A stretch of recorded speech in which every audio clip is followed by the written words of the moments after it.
Hello guys, আসসালামু আলাইকুম। আশা করি সবাই ভালো আছেন। আজকে যাব সাজেকের উদ্দেশ্যে। তো যেহেতু পাহাড়ি অঞ্চল, বেশি লেট করা যাবে না, যেহেতু রাতে বাইক রাইড করব। এখন ঘড়িতে বাজে প্রায় 9টা 20। তো আমাদেরকে তাড়াতাড়ি বের হতে হবে। আমাদের জন্য আরো 2টা 3টা বাইক অপেক্ষা করতেছে কাঁচপুর ব্রিজে। এখন সরাসরি এখান থেকে যাব কাঁচপুর ব্রিজ। আমি একা যাচ্ছি না, আমার সাথে প্লিয়ন আছে। তো আমার হেলমেট সেট আপ রেডি করে ফেলছি আগেই। তো চলেন, এত কথা না বলে যাওয়ার পথে আপনাদের সাথে কথা হবে। বাসা থেকে বের হয়েই তেলের পাম্পে চলে আসলাম বাইকে তেল ভরার জন্য, যেহেতু আমরা প্রায় 300-400 কিলো রাইড করব। তো ফাইনালি বাইকে তেল নেওয়া শেষ করে এখানে আর দেরি করব না, কারণ আমাদের অনেক দূরে যেতে হবে। প্রায় অলরেডি 11টা বেজে গেছে রাত। পাম্পে থেকে তেল নেওয়ার পরে ট্রিপ মিটারটা জিরো করব, যাতে বোঝা যায় যে আমি কত কিলোমিটার বাইক রাইড করলাম। ট্রিপ 1 ট্রিপ 2 সবগুলোই জিরো। হ্যাঁ, ট্রিপ 1 থেকে শুরু। তো চলেন, রাইড শুরু করার পরে চাকার পাম্পগুলো কম কম লাগছিল, যার কারণে চেক আপ করে নিলাম। তারপরে আর কি দেখতে দেখতে আমরা সবার পছন্দের জায়গা 300 ফিট চলে আসলাম। আমরা এদিক দিয়ে সরাসরি কাঁচপুর ব্রিজে চলে যাব। ওখানে আমাদের জন্য অপেক্ষা করতেছে, অলরেডি 1 ঘন্টা হয়ে গেছে। তো চলেন, একেবারে ওইখানে যাওয়ার পর আপনাদের সাথে কথা হবে। আমাদের যেহেতু এমনিতেই লেট হয়ে গেছিলো অনেক, তো সেই কারণে আপনাদের দেখাইতে পারি নাই কী কী আসছে। তো আমাদের সাথে আসছে আরও 3টা বাইক। একটা সুজুকি SF, একটা অ্যাবজেট, আমার KTM, আর একটা হলো সুজুকি মোনোটন। তো যেহেতু আমাদের অনেক লেট হয়ে গেছিলো, তো সেই কারণে আমরা একবারে একটানে চলে আসলাম কুমিল্লা। তো এইখানে আমরা হাইওয়ে একটা রেস্টুরেন্ট আছে, তো এইখানে ব্রেক দিব রেস্ট নেওয়ার জন্য। তো চলেন, রেস্ট নেওয়ার সময় আপনাদের সাথে কথা হবে। না, আমি মনে করছি, আমি ম্যাপে আইডিয়া করছি যে এতটুকু আমি মনে করছি এনে।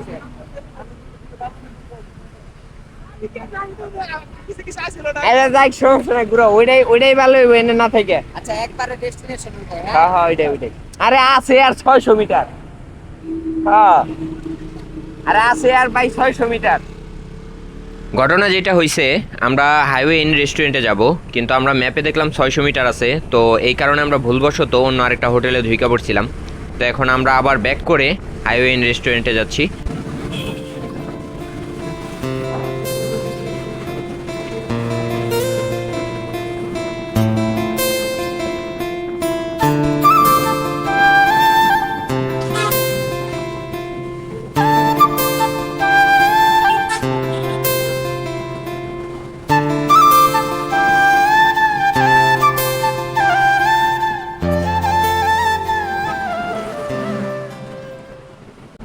বাইক কই রাখবেন সামনে?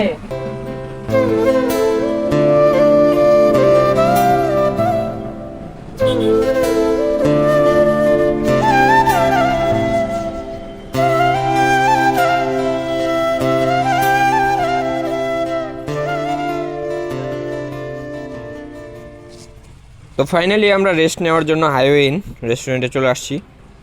তো চলেন দেখি এখানে কি কি খাওয়া যায়, কি কি পাওয়া যায়। তো আমরা তেমন কিছু অর্ডার করি নাই, আমরা শুধু পরোটা আর ডাল ভাজি অর্ডার করছিলাম। বড় ভাই কি খাও, রুটি?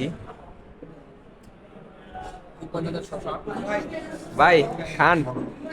খাওয়া দাওয়া শেষ করে আবারও রওনা দিলাম। এখন যাব আমরা বারোয়ের হাট এর উদ্দেশ্যে। এখন ঘড়িতে বাজে প্রায় 4টা 47। এখন আমরা বারোয়ের হাটে পৌঁছে গেছি। তো এখানে একটু রেস্ট নিয়ে আবার রওনা হব।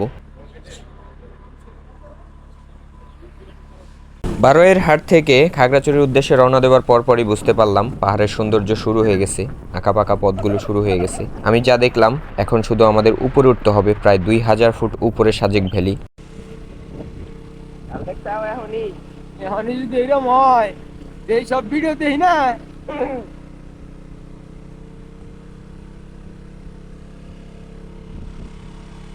এটা শুরু।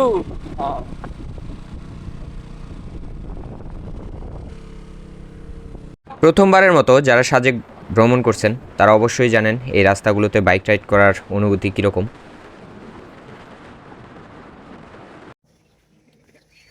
কথা তো ভাই হাসা কইছেন। বড় ভাই, কথা হাসা কইছেন। পাহাড় কিরকম? খুব সুন্দর, সুন্দর খুব না? সুন্দর, মনোরম পরিবেশ। সারা রাত বাইক রাইড করার পরে একটু ক্লান্ত হয়ে গেছিলাম, তো তার কারণে একটু রেস্ট নিলাম। যেহেতু পরিবেশটা অনেক সুন্দর লাগছিল, কিছু ফ্রেমবন্দি করলাম ছবি। আমরা বেশিক্ষণ বিরতি না নিয়ে আবারও রওনা দিলাম, তার কারণ আমাদের সকাল 10টার স্কোয়াডে ঢুকতে হবে সাজেক। যদি ঢুকতে না পারি তাহলে একেবারে বিকেলে ঢুকতে হবে, যেহেতু এখন 6টা বাজে। সকালের সূর্যকে মাথার উপরে রেখে আমরা চলে আসলাম চা বাগান, যেটা হুবহু সিলেটের মতো লাগতেছে।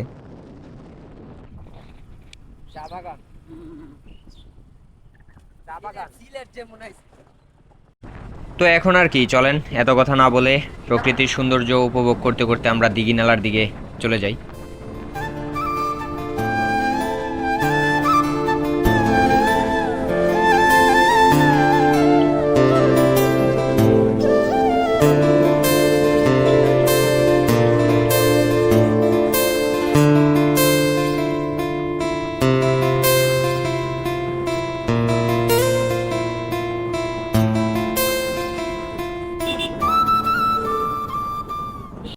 তো আমরা অবশেষে দিঘিনালা পার হয়ে বাগাইহাট আর্মি ক্যাম্পে চলে আসছি, যেখান থেকে আমাদের আর্মিরা নিয়ে যাবে। এখান থেকে 10টার স্কোয়াডে আমরা সাজেকের উদ্দেশ্যে যাব। তো স্কোয়াডে যাওয়ার জন্য আমাদের সিরিয়ালে বাইকগুলো রাখা হলো, তারপরে একে একে বাইকগুলো ছাড়া হবে যাতে কেউ আইন ভঙ্গ না করে। তো এখানে রুলসটা আসলে অনেক সুন্দর, কিন্তু অনেক সাপ্রি বাইকার আছে যারা মানতে চায় না, যারা টানাটানি করে আগে যাওয়ার চেষ্টা করে, তারা নিজেরাই অনেক প্রো রাইডার মনে করে। তো তাদেরকে বলছি, ভাইয়া জীবন গেলে আর কিছুই ফিরে আসবে না, তো সবাই সেফ রাইড করুন, এটাই আমি চাই। আমিও চেষ্টা করি সবসময় সেফ রাইড করার। তো চলেন সাজেকের উদ্দেশ্যে যাওয়া যাক।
তো যারা এর আগে সাজেক গেছেন তারা অবশ্যই কমেন্ট বক্সে কমেন্ট করবেন আসলে এই জায়গাটা কতটুকু সুন্দর। যারা যান নাই তারা অবশ্যই একবার হলেও, এই মনোরম সুন্দর দেখতে হলে একবার হলেও সাজেক আসবেন। তো এখনও যারা আমার চ্যানেলটিকে সাবস্ক্রাইব করে নাই তারা অবশ্যই চ্যানেলটিকে সাবস্ক্রাইব করে রাখবেন এরকম আরও অনেক ভিডিও পেতে। আর আপনাদের দোয়া ও ভালোবাসা থাকলে ইনশাল্লাহ একদিন উপরে উঠবই।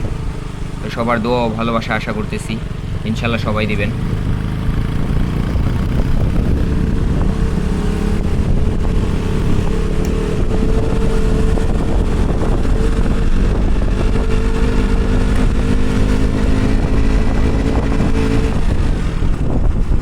বাইক নিয়ে প্রথমবার এত উঁচু নিচু পাহাড় এমনকি রাস্তা দেখার অনুভূতি আসলেই অন্যরকম। যারা এখনও আসেন নাই তারা অবশ্যই আসবেন এখানে।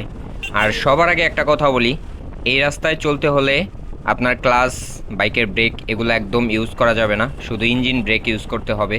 তো আমিও প্রথমে বুঝতে পারি নাই, পরে আমার এক সিনিয়র ভাই বললো যে এখানে ইঞ্জিন ব্রেক ছাড়া কোনো গতি নাই, কারণ তুমি যদি ক্লাচ ধরে ব্রেক চাপো তাহলে তোমার ক্লাচ প্লেট সমস্যা হতে পারে, এমনকি বড় ধরনের দুর্ঘটনা হতে পারে। তো সেই জন্য সবার উদ্দেশ্যেই বলতেছি যে ইঞ্জিন ব্রেক সবার আগে প্রয়োজন এখানে।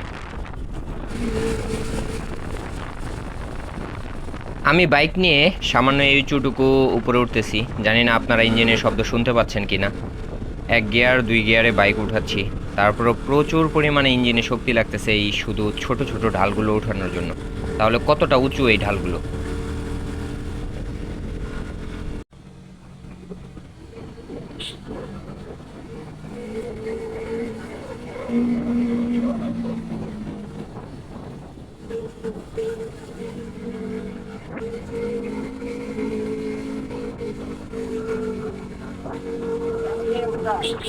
বাগাইহাট থেকে চেকপোস্ট থেকে বের হওয়ার পরে এখানে আরেকটা চেকপোস্ট আছে। তার কারণ যেহেতু রাস্তা ছোট, সাজেক থেকে যে স্কট সকালে বের হইছে ওইটা এখান থেকে বের হওয়ার পরেই আমাদেরকে ঢুকতে দেবে এখান থেকে। সেই ভিউ, সেই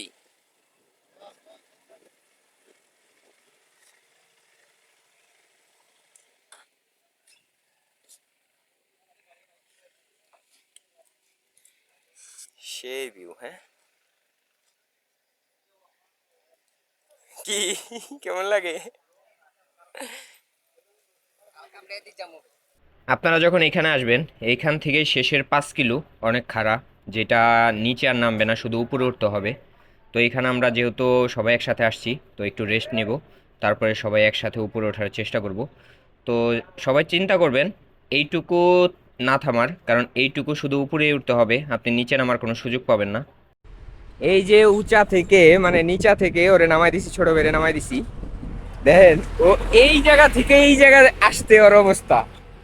বাইক আমি উপরে রেখে আসছি, আপনারা বললে বিশ্বাস করবেন না, কারণ সামনাসামনি সামনাসামনি না দেখলে কেউ বিশ্বাস করবেন না। আমি যে এই যে দেখেন নিচা, আমি যে এই জায়গায় মানে পায়ে খালি পায়ে দাঁড়ায় আছি, আমার মনে হইতেছে আমার মাথা নিচের দিকে যাইব, পা উপরের দিকে যাইব, এরকম একটা অবস্থা।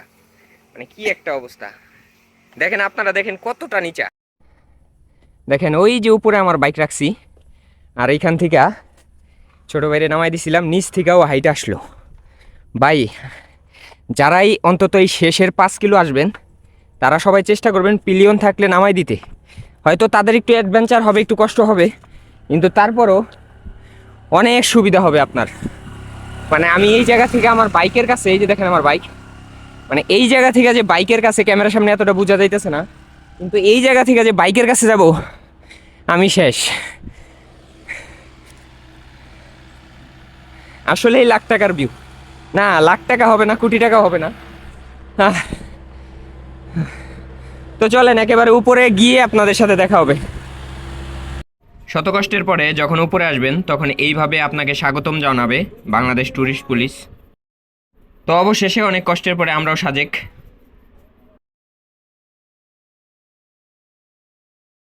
দেখেন আমরা উপর থেকে নিচের রাস্তাগুলো দেখাই, আমরা কতটা উপরে আসছি।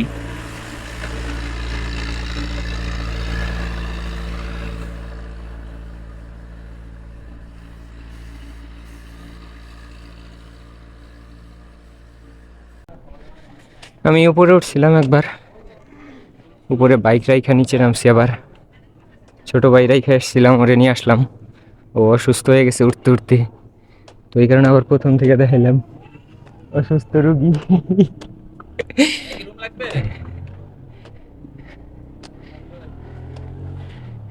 তো আজকের ভিডিও এই পর্যন্তই ছিল। ইনশাল্লাহ এরপরে আমি কোন হোটেলে উঠলাম, কিভাবে কোথায় ঘুরলাম সব কিছু দেখানোর চেষ্টা করব। কম খরচে কিভাবে হোটেল বুক করবেন এটা দেখার জন্য আমার চ্যানেলটিকে অবশ্যই সাবস্ক্রাইব করে পরবর্তী ভিডিওর জন্য অপেক্ষা করবেন। দেখা হবে পরের ভিডিওতে। আসসালামু আলাইকুম।